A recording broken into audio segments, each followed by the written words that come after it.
যাদের প্রচুর পরিমাণে চুল পড়ে যায়, যদি চুল পড়া বন্ধ করতে চান, আমি পবিত্র কোরআনের একটি আয়াতের কথা বলবো। সে আয়াতটি আপনি তেলের মধ্যে পড়ে ফু দিয়ে আপনি মাথার মধ্যে দিন রেগুলার করতে থাকুন, ইনশাআল্লাহ তাআলা চুল পড়া বন্ধ হয়ে যাবে।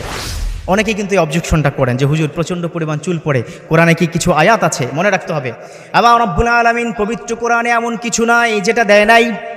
রব্বি কারীম তিনি বলে দিয়েছেন, অনুনাজ্জিলু মিনাল কুরআনি মা হুয়া শিফাউন ওয়া রাহমাতুল লিল মুমিনিন। রব্বুল আলামিন পবিত্র কোরআন কেন নাজিল করেছেন?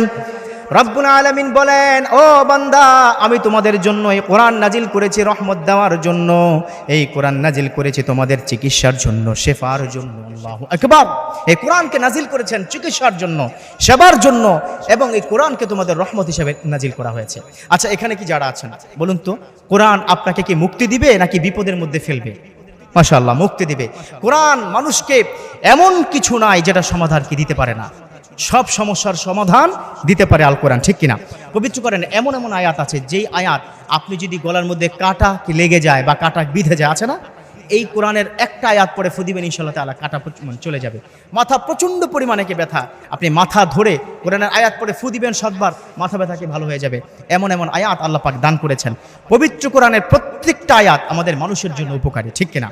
সো আমি আজ থেকে ওই পবিত্র কোরআনের ওই আয়াতখানা আপনাকে বলবো। তবে এই আয়াতখানা যেই তেলের মধ্যে আপনারা কি ব্যবহার করবেন, যে কোনো ব্র্যান্ডের হতে পারে, তবে একটা স্পেশাল তেলের কথা বলবো, যে তেলটা আমার রাসূল সাল্লাল্লাহু আলাইহি ওয়াসাল্লাম তিনি কি ব্যবহার করেছেন।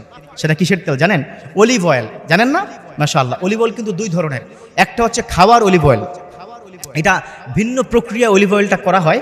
একটা খাওয়ার জন্য অলিভ অয়েল, একটা হচ্ছে মাখার জন্য। বাচ্চাদেরকে কিন্তু অনেকে অলিভ অয়েল কি দিয়ে থাকেন, আবার অনেকে মাথায় চুলের মধ্যে অলিভ অয়েল কি দিয়ে থাকেন। অলিভ অয়েলের মধ্যে আপনারা এই আয়াতখানা পড়ে ফু দিবেন, ইনশাআল্লাহ আমল